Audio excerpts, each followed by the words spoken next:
Hi, I'm Storm. And I'm Mike. And we're from Advanced Group. What are we talking about today, Storm? Today we are talking about this fall arrestor. Yep. I've never seen or heard of one of these before. Yep. So is this how it comes in the box? Yep. Yep. We'll open it up. Yep. I'll pass those to you. Okay, so this is actually really heavy. So probably best that I picked it up. It feels approximately 10 kilos. It'll probably say somewhere how heavy it is. Yep. All right. So what is it and what is it used for? Yep. So this would be, it's a retractable fall arrestor. Brand is LOQ-BLOQ. So I think it's LOQ-BLOQ, LOQ-BLOQ. You want to just double check me on that one. So at one end we've got a eyelet, which is stainless steel. Now this would have a nylock on the inside, I guess, of the housing here, so this can spin. So this would. Looking for? Yeah, I was just checking this about LOQ-BLOQ. Yep. So that's the if you wanted to find it on our website. Now this is a bit of a different one because we've got others on our website which are use a nylon type belt, whereas this one is like a cable wire. So it's a bit different to the others. So yeah, we've got a stainless steel eyelet on this side, and then I'll have to take this off if you want to do that while I'm talking about some of the features of it. Sure. So I think at the start I said it is quite heavy. So we'll just check the weight of that. But there's multiple reasons why it would be so heavy, and obviously the main thing that we reason would be because it needs to be of high quality, products in manufacturing. This is a 10-meter version. Yep. So what is that actual purpose? Like, So a fall arrestor is if you are working on a roof and or up at any heights really, and you have a potential of falling. Like normally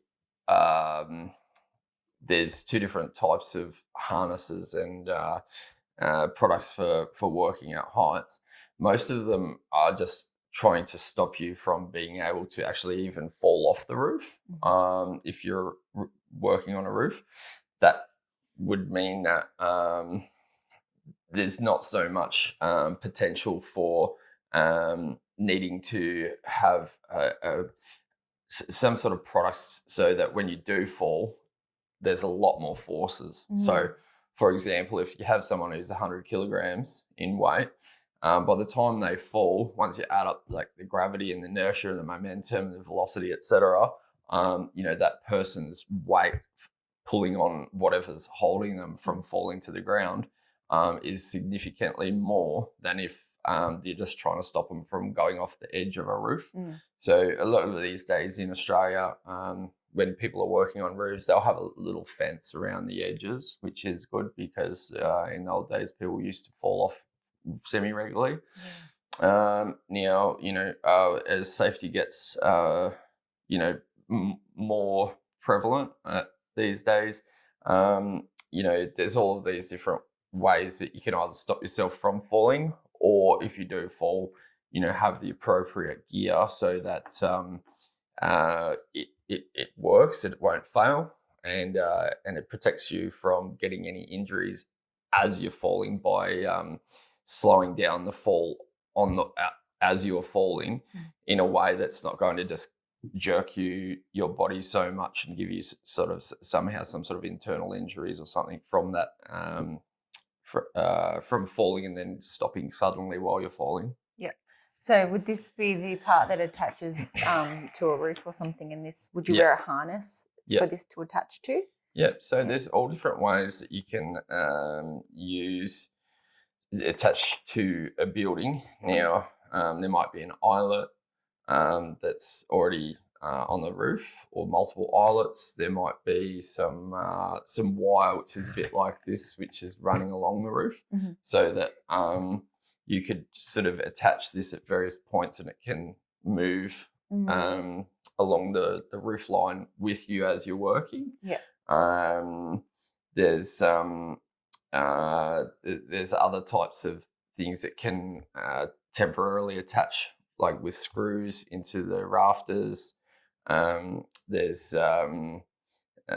temporary other attachments, which we call a T mount. I forget what it's called, but yeah, there's probably it plus or minus 10 different ways that you could, as per Australian standards, attach your devices to the rooftops, parapets, and all sorts of things. So this particular one obviously is a bit different. What other questions did you have? So this goes in the harness, and I noticed there's sort of like the 2 clippings. Yep. Is there a reason for that? Yeah. So this is a double action snapple. Yeah. So if it was just the one action as you're working, if you bumped into this part here that's got a spring hinge, it could undo, and you could somehow, like without even knowing it, unattach yourself. Yeah.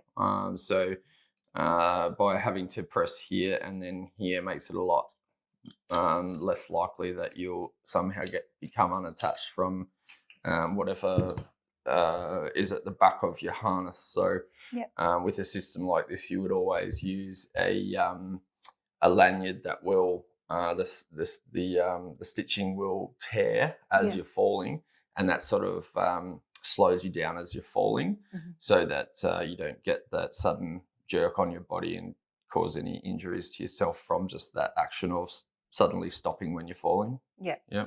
Is it okay to use outside if you'll say? 100%. So all of these things are designed for use for outside.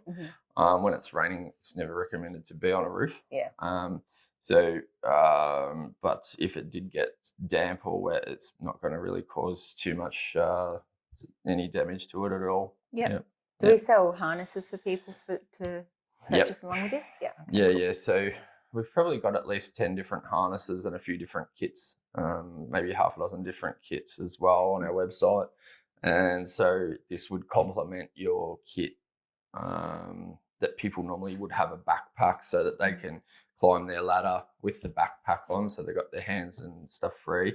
And then once they're up there, attach themselves to whatever fixings are on the roof that either they've put there or, a registered company has put there that's certified it as safe. Yeah. And so what's this made out of? Is it like just rope? So this is a wire rope. Yeah.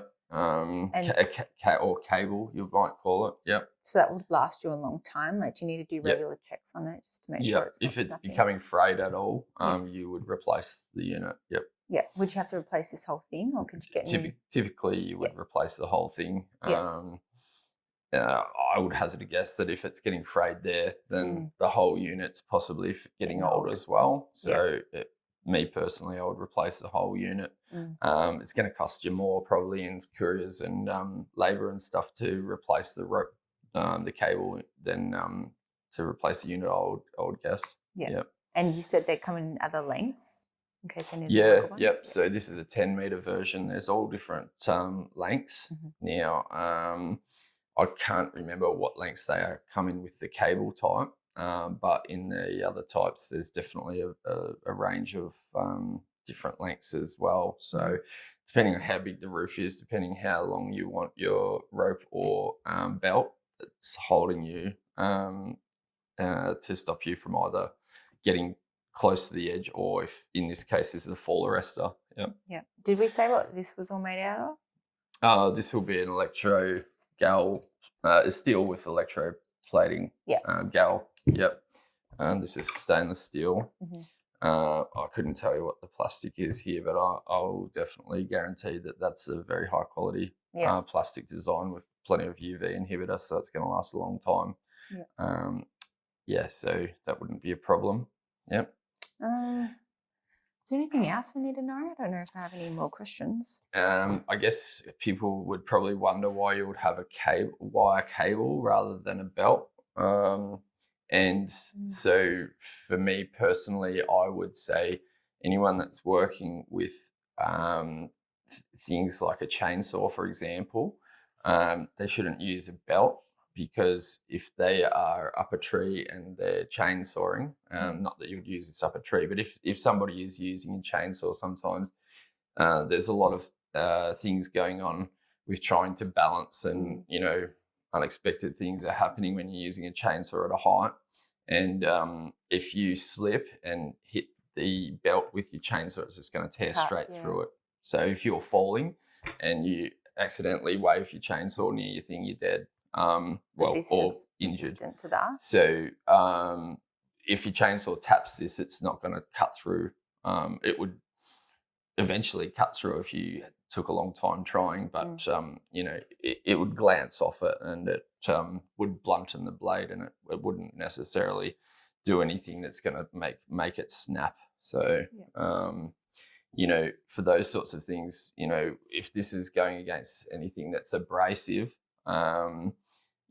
even if the roof edge is more abrasive than some other roof edges might be, you're probably more likely in a fall that this won't break than the other types. So that's why this would make it an excellent fall arrestor for anything that's got any abrasive edges on roofs. Yep, no, that's great. That's much safer, isn't it? Yeah. Definitely what you want when you're up on a roof. Yeah. The other thing that we can probably talk about is it retracts nicely as you're walking around on the roof, but if you fall, it's going to lock, a bit like a seatbelt, so that a certain velocity of the belt coming out, that locking mechanism kicks in, and you ideally won't hit the ground. Well, that's nice. You don't have to fall for 10 meters to stop. Exactly. Yeah. So obviously, as I said before, you should always have that lanyard that's going to tear the stitching as you fall. So this would have to be in combination with multiple other things, I think that's possibly almost about it. If you want to buy this product, you can go to www.advancedgroup.com.au, and if you want to see more videos like this, you can hit like and subscribe. Thanks for watching. Thanks for watching. Thanks, bye.